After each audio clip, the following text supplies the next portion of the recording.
नमस्कार, आप देख रहे हैं दूरदर्शन समाचार। मैं हूं मोनिका शर्मा और आइए अब देखते हैं समाचार विस्तार से। गुवाहाटी बीकानेर एक्सप्रेस रेलगाड़ी कल शाम पश्चिम बंगाल में न्यू डोमोहानी रेलवे स्टेशन के पास पटरी से उतर गई।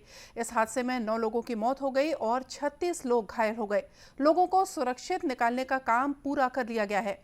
290 फंसे हुए यात्रियों को लेकर एक विशेष रेलगाड़ी कल रात लगभग 10 बजे दुर्घटना स्थल से गुवाहाटी के लिए रवाना हुई। यात्रियों को रात का खाना रेलवे की ओर से दिया गया। दुर्घटना की उच्च स्तरीय रेलवे सुरक्षा जांच के आदेश दे दिए गए हैं।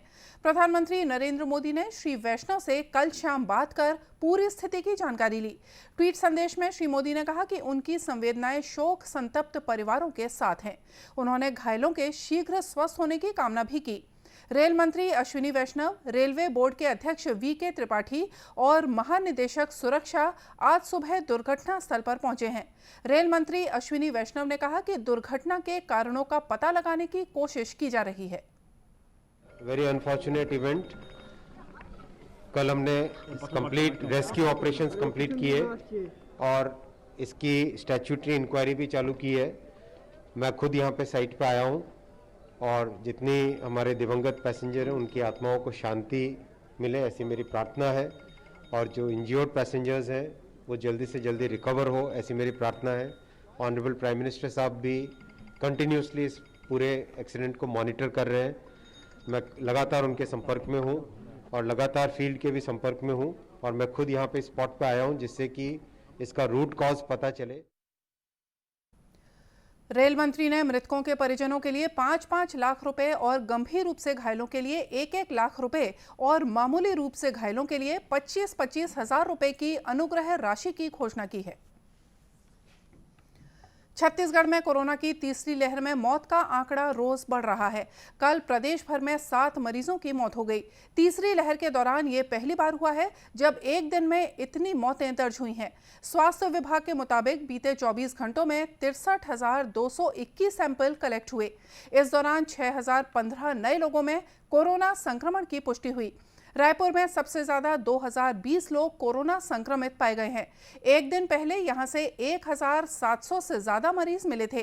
प्रदेश में अब तक कोरोना के नए वेरिएंट ओमिक्रॉन के 5 मामलों की पुष्टि हो चुकी है। छत्तीसगढ़ के कृषि मंत्री रविंद्र चौबे ने कहा कि संक्रमण की इस लहर में लोगों को अस्पताल आने की जरूरत नहीं पड़ रही है, लेकिन लक्षण दिखने पर जांच जरूर करानी चाहिए। कोरोना आने के बाद वैसे भी शुरुआत में लोगों के मन में काफ़ी भय था, लेकिन जिस तरीके से संक्रमण है और जिस तरीके से उसके बाद की परिस्थिति है, हमने रायपुर के प्रभार के रायपुर में बैठक लिया था। लोग हॉस्पिटलाइज कम हो रहे हैं, ऑक्सीजन बेड की ज़रूरत ही नहीं पड़ रही है, वेंटिलेटर के तो सवाल ही नहीं है।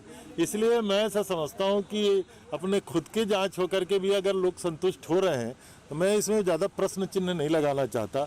लेकिन कोविड और इसके कोरोना के जो प्रोटोकॉल है, गाइडलाइन है, उसका सबको पालन करना चाहिए, और अगर थोड़ा भी ज़्यादा संक्रमण की स्थिति दिखती है तो उसकी जांच कराया जाना चाहिए, ऐसा मेरी मान्यता है। इधर कल देश भर में 2,64,000 से ज्यादा नए मामलों की पुष्टि हुई। वर्तमान में 12,72,000 से ज्यादा लोगों का इलाज चल रहा है। अब तक 69 करोड़ 90 लाख से ज्यादा नमूनों की कोविड जांच की जा चुकी है। केंद्रीय स्वास्थ्य मंत्रालय ने कहा है कि देश में अब तक कोविड के नए वेरिएंट ओमिक्रॉन के 5,753 मामले सामने आए हैं। इस बीच राष्ट्रव्यापी कोविड टीकाकरण अभियान के तहत अब तक 155 करोड़ 39 लाख टीके लगाए जा चुके हैं। प्रदेश में स्वास्थ्य कर्मियों, फ्रंटलाइन वर्कर्स और गंभीर बीमारियों से जूझ रहे बुजुर्गों को कोरोना के टीके का बूस्टर डोज लगाया जा रहा है। राजनांदगांव शहर के पुलिस अधीक्षक कार्यालय परिसर में पुलिस अधिकारियों और कर्मचारियों को टीका लगाने के लिए विशेष शिविर लगाया गया। यहां पहुंचकर पुलिस के अधिकारियों और जवानों ने बूस्टर डोज लगवाई है। राजनांदगांव नगर पुलिस अधीक्षक गौरव राय ने बताया कि कोरोना संक्रमण के तीसरे दौर में वैक्सीन का बूस्टर डोज लगाना काफी जरूरी है। ये बूस्टर डोज कोरोना के घातक होने से हमारा बचाव करता है। आज एसपी सर के मार्गदर्शन में यहाँ पुलिस कंट्रोल रूम राजनांदगांव में सभी पुलिस कर्मचारियों के लिए बूस्टर डोज लगाया जा रहा है, क्योंकि पुलिस फ्रंट लाइन वर्कर है जो हमेशा सबसे आगे रहती है, तो उन्हीं की सुरक्षा के लिए और सभी कर्मचारियों के लिए है, सभी ऑफिसर्स के लिए है। कल तक प्रदेश भर में 86,837 लोगों को कोरोना रोधी टीके का बूस्टर डोज लगाया जा चुका था। और अब बात करते हैं मौसम की। छत्तीसगढ़ में 9 जनवरी के बाद से हो रही बरसात अभी भी जारी है। प्रदेश के अधिकांश हिस्सों में बादल छाए हुए हैं। वहीं कवर्धा, बेमेतरा, मुंगेली जैसे जिलों में हल्की बरसात की खबर है। मौसम विभाग ने आज भी प्रदेश के कई स्थानों पर हल्की से मध्यम वर्षा होने की या गरज चमक के साथ छींटे पड़ने की संभावना जताई है। मौसम विज्ञानी HP चंद्रा ने बताया कि प्रदेश में बंगाल की खाड़ी से नमी युक्त गर्म हवाओं का आगमन निरंतर जारी है। इसकी वजह से कुछ स्थानों पर बरसात हो सकती है। चमक के साथ छींटे पड़ने की संभावना है।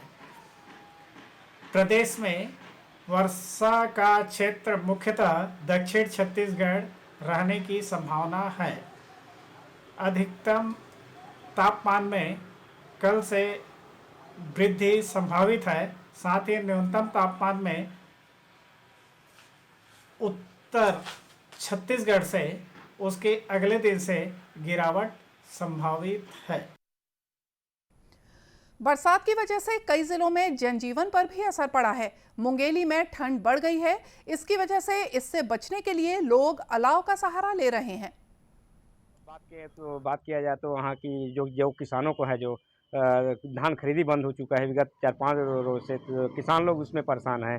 किसानों के साथ साथ जनजीवन, व्यापारियों लोग भी परेशान हैं, आम जनता परेशान है इस मौसम की वजह से। अब देखिए तो जिस हिसाब से जैसा है कि पूरा मौसम जो है ठंड है, मौसम में ठंड है, इसलिए सब जो अलाव का आनंद ले रहे हैं। सभी छोड़िए, मौसम जो है ठंड है। मौसम विभाग के अनुसार कल भी प्रदेश के 1-2 स्थानों पर हल्की से मध्यम बरसात हो सकती है। समाचारों का सिलसिला आगे भी जारी रखेंगे, लेकिन फिलहाल लेते हैं एक छोटा सा ब्रेक।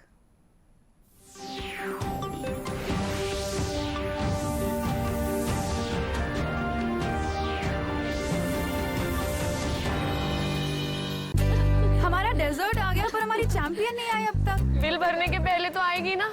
सो गर्ल्स, क्या हो रहा है? बिल हो रहा है। चल अपना कार्ड दे। पिन दे। RBI कहता है अपना पिन, OTP, CVV या इंटरनेट बैंकिंग पासवर्ड किसी को ना दे। ऑनलाइन बैंकिंग सिर्फ अपने ही कंप्यूटर, मोबाइल और सिक्योर नेटवर्क से करें। हाँ, ये खाने की चैंपियनशिप थी क्या? RBI कहता है जानकार बनिए, सतर्क रहिए।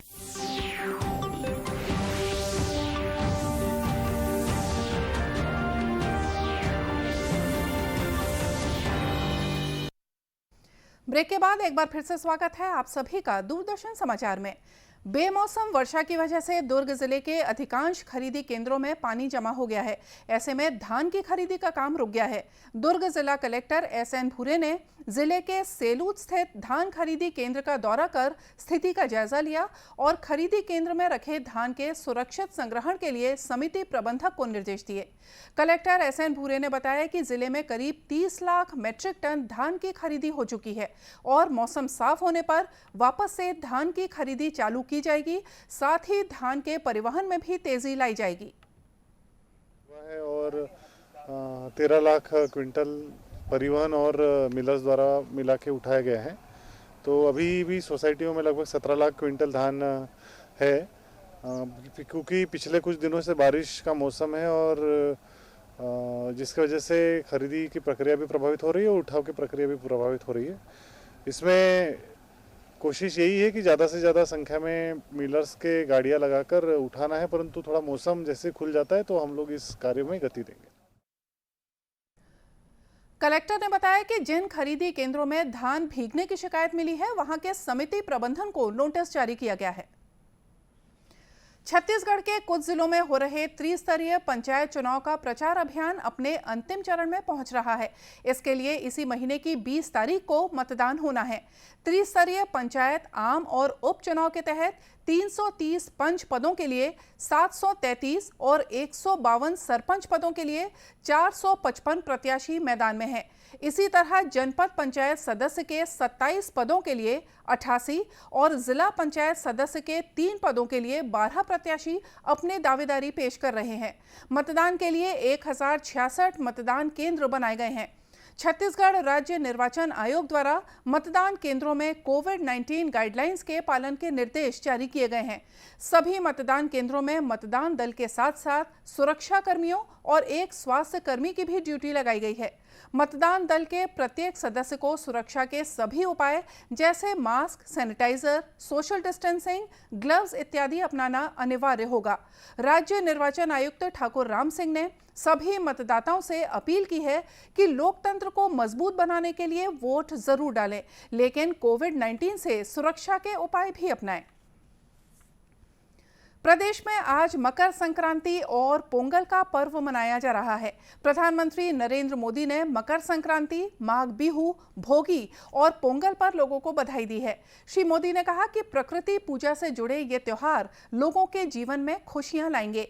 उन्होंने कहा कि देश भर में मनाए जाने वाले ये पर्व भारत की सांस्कृतिक विविधता को गौरवान्वित करते हैं। छत्तीसगढ़ की राज्यपाल अनुसुईया उइके ने अपने संदेश में कहा कि देश के विभिन्न प्रांतों में अलग अलग नामों से मनाए जाने वाले संक्रांति, पोंगल, माघ बिहू जैसे पर्व भारत की सांस्कृतिक एकता को प्रदर्शित करते हैं और हमें एकता के सूत्र में बांधे रखते हैं। मुख्यमंत्री भूपेश बघेल ने भी प्रदेशवासियों की सुख और समृद्धि की कामना की है।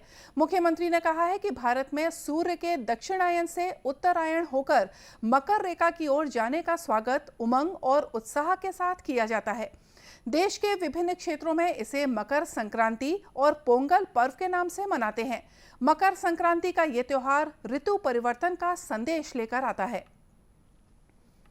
इधर प्रदेश के विभिन्न जिलों में श्रद्धालुओं ने पवित्र नदियों में स्नान कर भगवान सूर्य की पूजा अर्चना की है।